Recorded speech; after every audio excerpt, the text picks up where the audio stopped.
नमस्कार, मैं राकेश परमार और आप देख रहे हैं आपका बात। सबसे पहले आप सबको जय महाराणा, जय राजपूताना। क्षत्रिय महासभा और स्वर्ण समाज की जय हो। स्वर्ण समाज और क्षत्रिय महासंघ देश में समाज सुधार और समाज में एकता का प्रयास करता रहे। आज इसी मुद्दे पर बात होगी। जयपुर में कल 22 तारीख को क्षत्रिय महासंघ का हीरक जयंती समारोह आयोजित है। आज शाम से ही समाचार चैनलों पर सुनने को मिलने लगा कि फला फला राजनीतिक दल के लोग उस समारोह में शिरकत कर रहे हैं। मेरा ऐतराज इसी पर है कि ये बेहुदा लोग, मैं बिल्कुल गाली दे रहा हूं, किसी को बुरा लगे तो मेरे पर केस कर सकता है, मुझे कोई दिक्कत नहीं है। किस बात के लिए वहां जा रही है? नामर्द नपुंसक लोग राजनीतिक मंच को सुशोभित करें। हमारे क्षत्रिय महासंघ के मंच को गंदा करने का अधिकार इनको किसने दिया? और क्यों नहीं लोगों को वहां पर जूतों से स्वागत किया जाए? इसी पर 15-20 मिनट अपनी बात रखूंगा। अगर आपको लगे कि मेरे बात में दम है तो आप इसका समर्थन करें, इस वीडियो को लाइक करें, शेयर करें और इस चैनल को सब्सक्राइब करें। क्षत्रिय महासंघ के कार्यक्रम पर विस्तृत ब्यौरा रखने से पहले आज की सुर्खियों पर एक नजर। हर जगह विरोधाभास है। संसद में आज आधार कार्ड को इलेक्शन कार्ड से लिंक करने का विधेयक आया। सरकार के सहयोगियों के अलावा बाकी सभी दलों ने इसका विरोध किया। असल में हमारा देश महान में विरोध करने पर किसी तरह के विरोध का प्रोविजन नहीं है। मतलब कोई भी आदमी किसी भी चीज का विरोध कर सकता है बिना किसी वजह बताए, बिना किसी वजह के। उसे सिर्फ विरोध करना है। यहां तक देखा गया है कि जो पार्टी, जैसे आज कांग्रेस विपक्ष में है, कांग्रेस जिन जिन मुद्दों को का विरोध कर रही है, जब वो स्वयं सरकार में आती है तो स्वयं उस मुद्दों के साथ उसी मुद्दे पर अमल करती है, उन्हीं चीजों को लाती है। आज जो पार्टी सरकार में है, मतलब भारतीय जनता पार्टी ने उन तमाम चीजों का विरोध किया था जिसको आज समर्थन कर रहा है।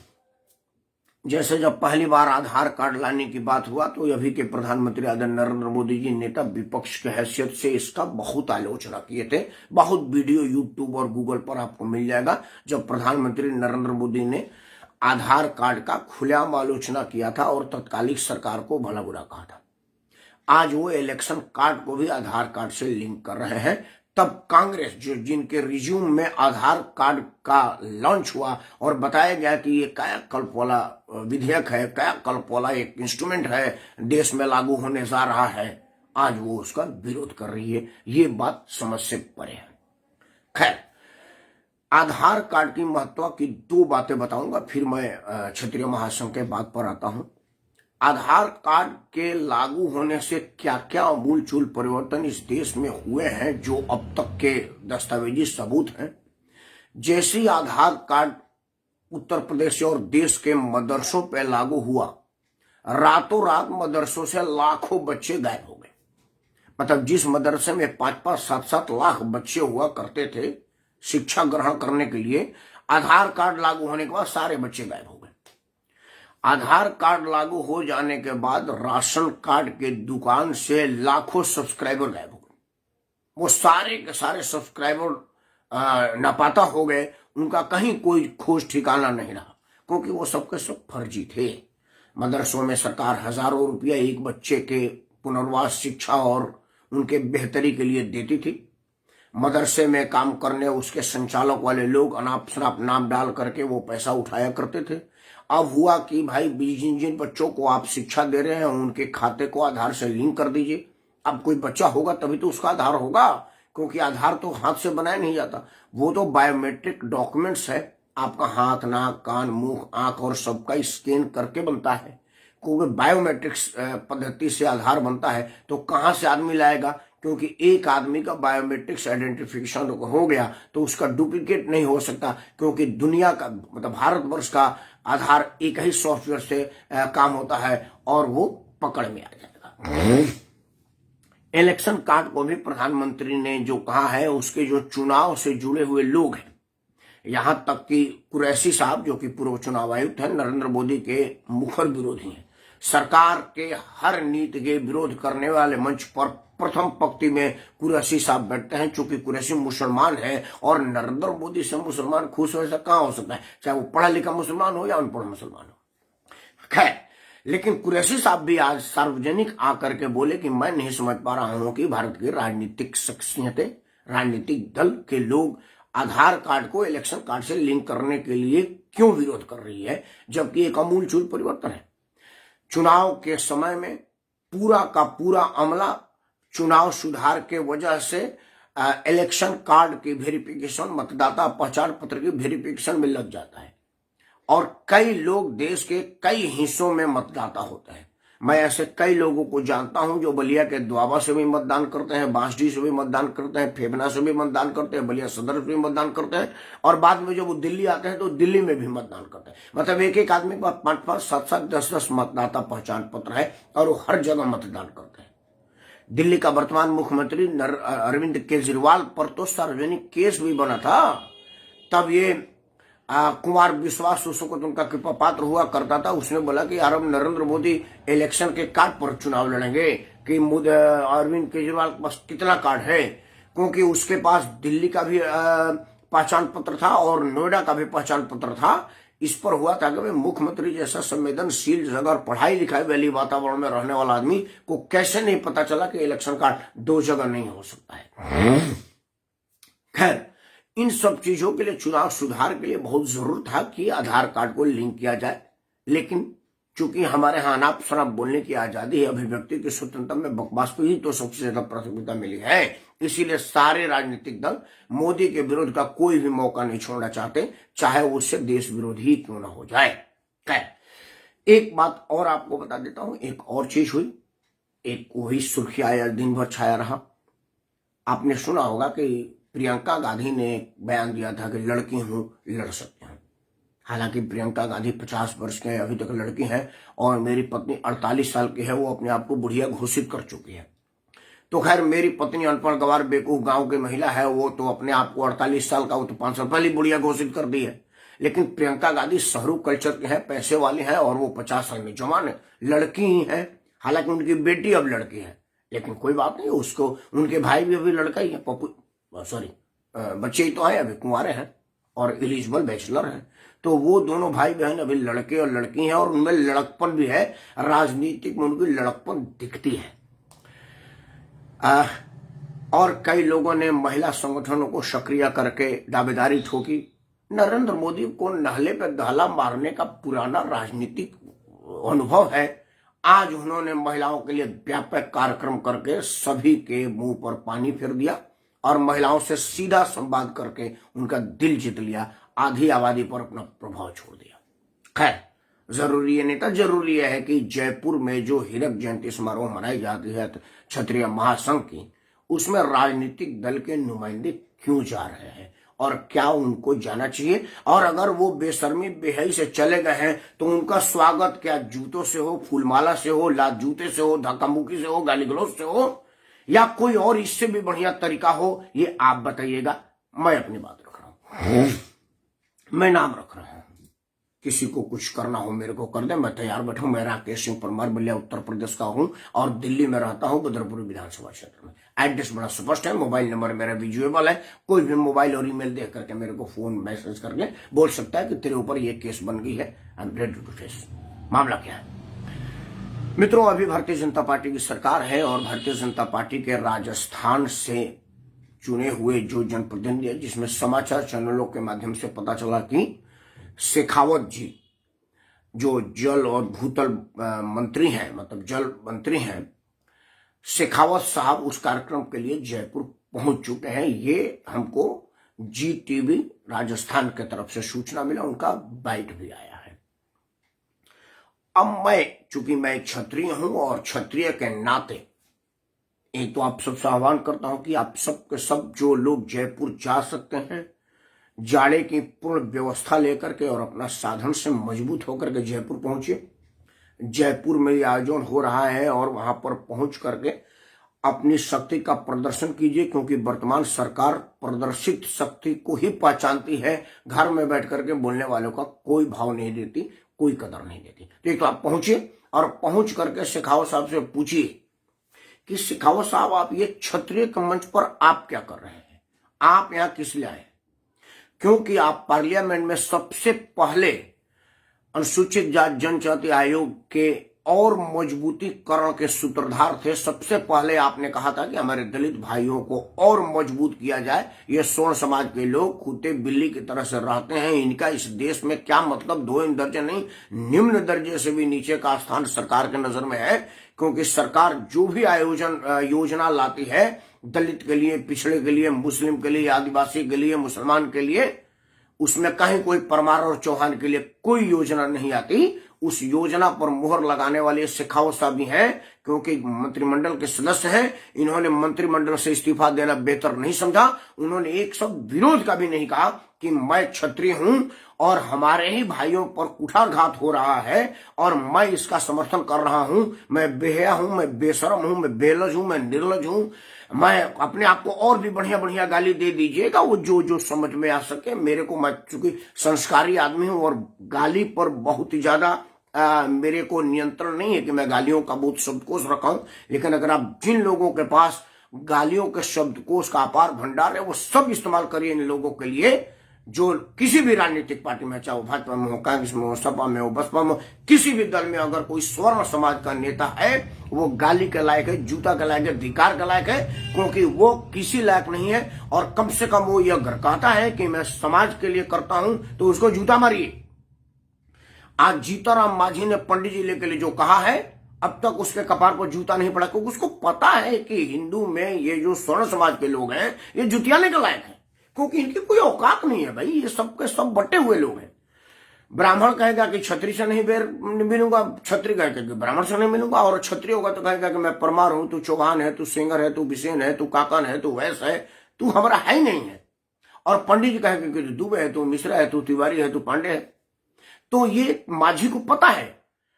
माझी की औकात होती, अगर माझी किसी मुसलमान पादरी के लिए बोल देता, अब तक उसका सर कलम हो गया था और हम सब फातिहा पढ़ रहे होते और मैं फेसबुक पर लिख रहा होता कि चाहे कितना हूं कमीना था माझी, लेकिन एक बार बिहार का मुख्यमंत्री था। उस बिहार का जहां मेरा ससुराल है, मेरा ननिहाल है, मेरे पिताजी का भी ननिहाल है, तो इतने रिश्तेदारों का मुख्यमंत्री अनफॉर्चुनेट ही बना नीतीश कुमार के क्रिया से था, तो जरूर कमीन था तो क्या था, लेकिन अभी तक जिंदा है और बड़ा अच्छा है, मौज कर रहा है। कह रहा है यार रोज रोज टीवी पर मेरा ही नाम आ रहा है, क्योंकि उसने पंडित जी को गाली दिया है।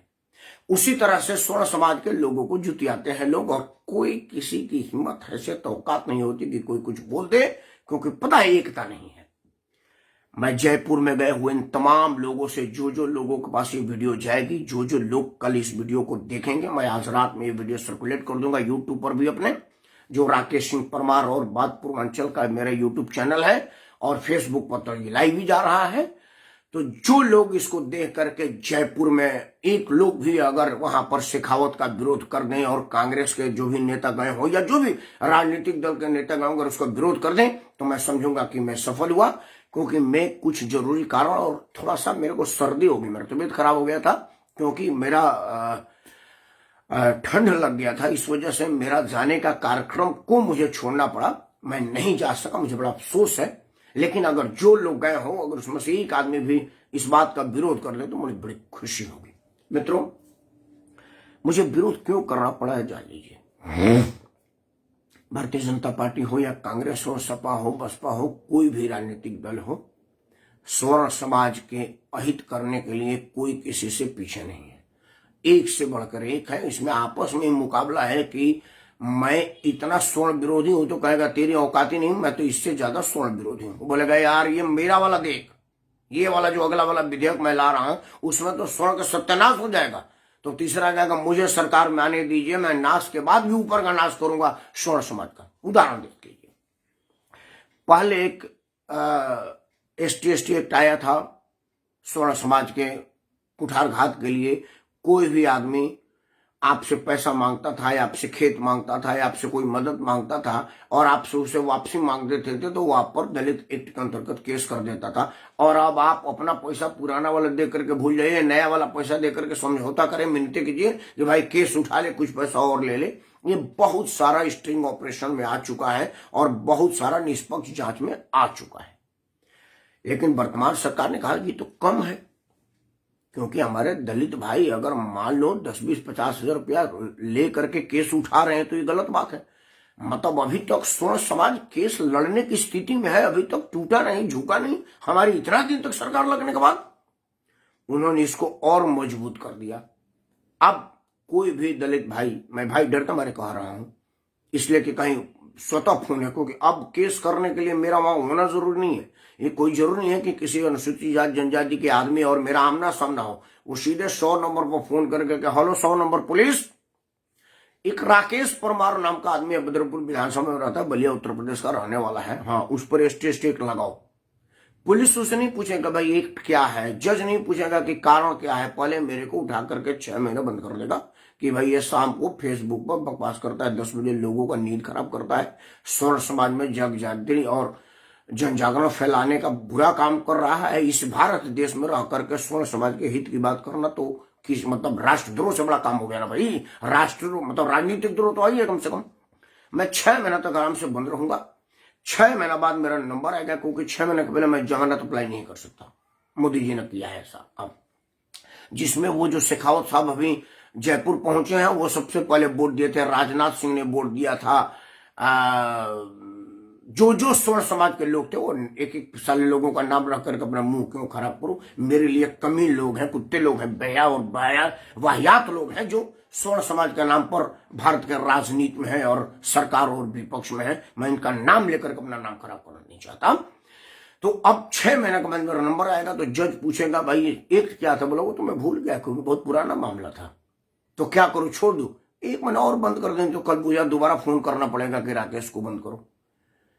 अब मेरी औकात नहीं होगी कि मैं किसी भी स्वर्ण समाज को एक करने की बात सोचूंगा। ये नरेंद्र मोदी ने किया है, और जब नरेंद्र मोदी ये कर रहे थे तो राहुल गांधी ने इसका समर्थन किया था।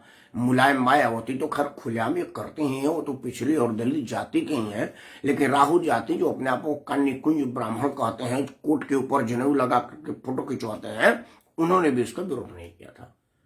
और हम सब लोग क्षत्रिय महासंघ के कार्यक्रम में, स्वर्ण महासंघ के कार्यक्रम में, परशुराम महासभा के कार्यक्रम में, मतलब जातीय आधार पर जो हम कार्यक्रम करते हैं, चाहे वो पंडित जी लोग परशुराम महासभा का कार्यक्रम करता हो, मैं क्षत्रिय लोग अखिल भारतीय क्षत्रिय महासभा का कार्यक्रम करते हूँ, जब क्षत्रिय महासंघ का जयपुर में हीरक जयंती 75वां वर्ष का शानदार कार्यक्रम होने जा रहा है, हम उस मंच पर बेहयाओं को बुला करके बैठाएंगे, माला डालेंगे और फोटो खींच के डालेंगे कि फलाने वाले मंत्री जी के साथ। नीचे एक कैप्शन नहीं लिखेंगे कि यही वो बेहया मंत्री है जिसने हमारे कुठारघात किया है, हमारे हितों का, हमारे मनोबल को तोड़ने के लिए पार्लियामेंट में बिल मजबूत किया। हम में से कोई आदमी ये बात नहीं कहेगा। मित्रों, मेरे एक चिल्लाने से कुछ नहीं होगा। ये 4 लोग देख रहे हैं, 50 लोग और देख लेंगे, ये नरेंद्र मोदी तक नहीं जाएगी। अगर ये सब लोग इसको मुहिम बना करके नहीं करेंगे तब तक मोदी हिलेंगे नहीं। और एक बात जान लीजिए कि मोदी हिलते हैं, ये हमारे किसान भाइयों ने ये साबित कर दिया। 1 साल तक दिल्ली का सीमा सील कर दिया, सीमा पर बैठ करके उन्होंने बता दिया कि अगर कोई आदमी मांग करता है किसी बात पर तो मोदी डरता है। लेकिन मुझे मालूम है कि मैं कितना ही चिल्लाऊंगा, स्वर्ण समाज ये नहीं करेगा, क्योंकि जैसे ही मैं कहूंगा बोलेगा ओम प्रकाश सिंह नेता न बन जाए, ओम प्रकाश सिंह कहेंगे कि राकेश परमार नेता न बन जाए, कनक कंजेश कहेंगे कि यार ये नेता न बन जाए, ये दीक्षित साहब कहेंगे कि यार ये साला 10 बजे बोलता है, 10 लोग इसको जानते हैं, मैं अगर इसका वीडियो शेयर कर दूंगा तो राकेश परमार को कहीं लोग 10 लोग और मेरे से ना जान जाए, क्योंकि कोई वीडियो शेयर करेगा नहीं। मैं देखता हूँ वीडियो शेयर में मेरे वीडियो को जो राजपूतों के उत्थान के लिए स्वर्ण समाज के जनजागरण को होता है, उसमें एक भी राजपूत उस वीडियो को शेयर नहीं करता।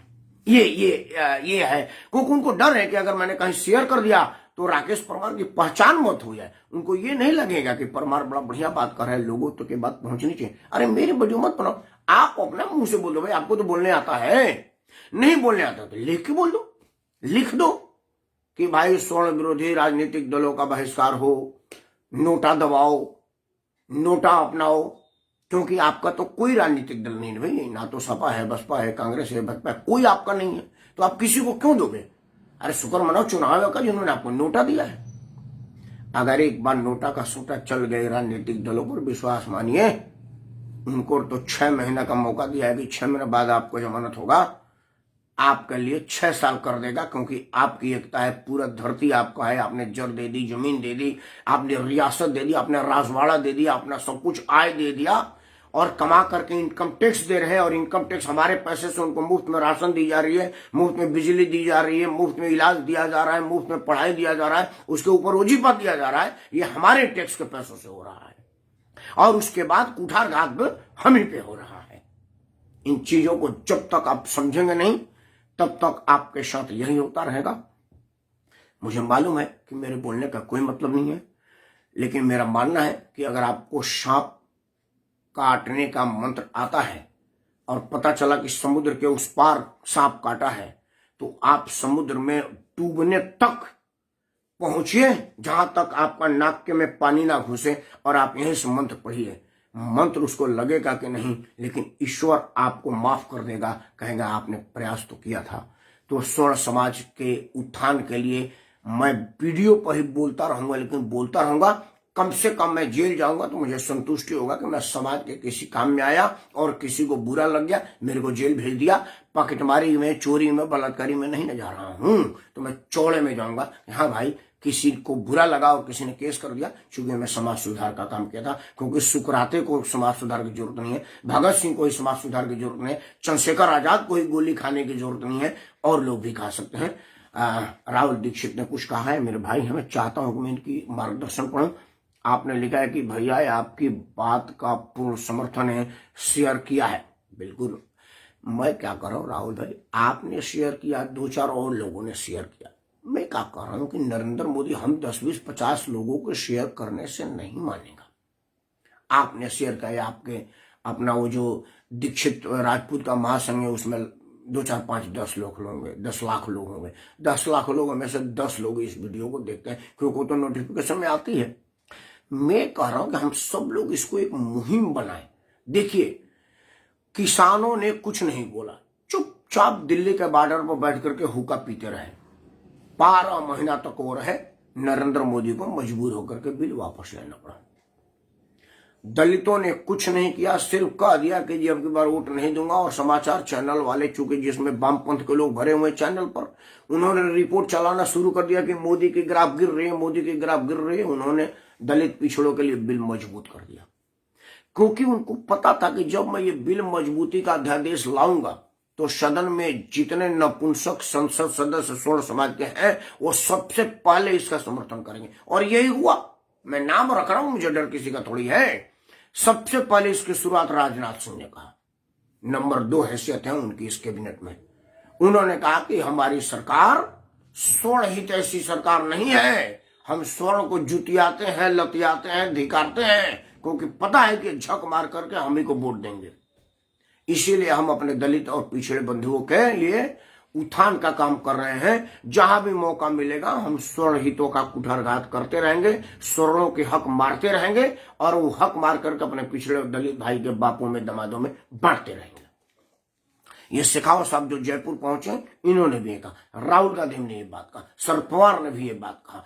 मतलब जितने लोग स्वर्ण समाज के पार्लियामेंट में तब थे, एक ने भी विरोध नहीं किया। देश भर के विधायी काम में लगे हुए, राजनीति में लगा हुआ कोई भी आदमी, मैं तो उसको कहूंगा लोग नपुंसक हैं, जो अपने समाज के लिए नहीं होते, कहीं का नहीं होते। लेकिन जब वोट का काम आएगा, मतदान का काम आएगा, तो कान में कहेंगे, देखना राकेश परमार बिरादरी की बात है, ले देकर के एक मही स्वर्ण रह गया हूं। ऐसा ना हो कि वर्चस्व बढ़ जाए, जिताना बड़ा जरूरी है। और मैं भी कहूंगा, चलो यार, कुत्ता ही सही, कमीना ही सही, नीच नालायक ही सही, है तो छतरी ना, है तो ब्राह्मण ना, है न स्वर्ण, भेजो साले को, कुत्ता ही सही। इस चीज से अलग हटना पड़ेगा, इस चीज से आपको परहेज करना पड़ेगा, और नपुंसक लोगों के लिए नोटा का बटन दबाना पड़ेगा। जब तक आप नोटा का सूटा नहीं चलाएंगे, ये आपके हितों पर चर्चा नहीं करेंगे। अंत में वीडियो बंद करने से पहले एक बार पुनः हाथ जोड़कर प्रार्थना करता हूं कि जो लोग जयपुर में क्षत्रिय महासंघ के कार्यक्रम में पहुंचे हैं उसमें कोई भी अगर नेता राजनीतिक दल का नुमाइंदा वहां पहुंच रहा है, उचित तो रहेगा कि आप उनका स्वागत जूता से करें, लात से करें, नहीं तो कम से कम गाली गलौज से तो जरूर करें, क्योंकि गाली गलौज के लिए आपको मंच पर पहुंचने की जरूरत है। आप जहां वहीं से गाली दे सकते हैं, लेकिन धिकारिएगा जरूर, अपमानित जरूर करिएगा उसको, क्योंकि अगर जब तक उसको सार्वजनिक अपमान नहीं होगा ये आपकी बात नहीं मानेंगे। मैं कानून को हाथ में लेने वाला आदमी नहीं हूं, लेकिन भारतीय जनता पार्टी के एमपी एमएलए विधायकों को जब किसानों ने घेर घेर करके मारना चालू किया ना, नरेंद्र मोदी की सरकार, हाँ कनक भाई नमस्कार, नरेंद्र मोदी की सरकार बिल वापस लेने पर मजबूर हो गई, क्योंकि भाजपा के नेता लोग डर के मारे आए मोदी जी कहे कि मोदी जी हम क्षेत्र में नहीं निकल पा रहे हैं। रोज रोज वीडियो आ रही थी कि आज फलाने नेता का गाड़ी तोड़ दी, आज फलाने नेता का कपड़ा फाड़ दिया, आज फलाने नेता को कार्यक्रम से दौड़ा दिया।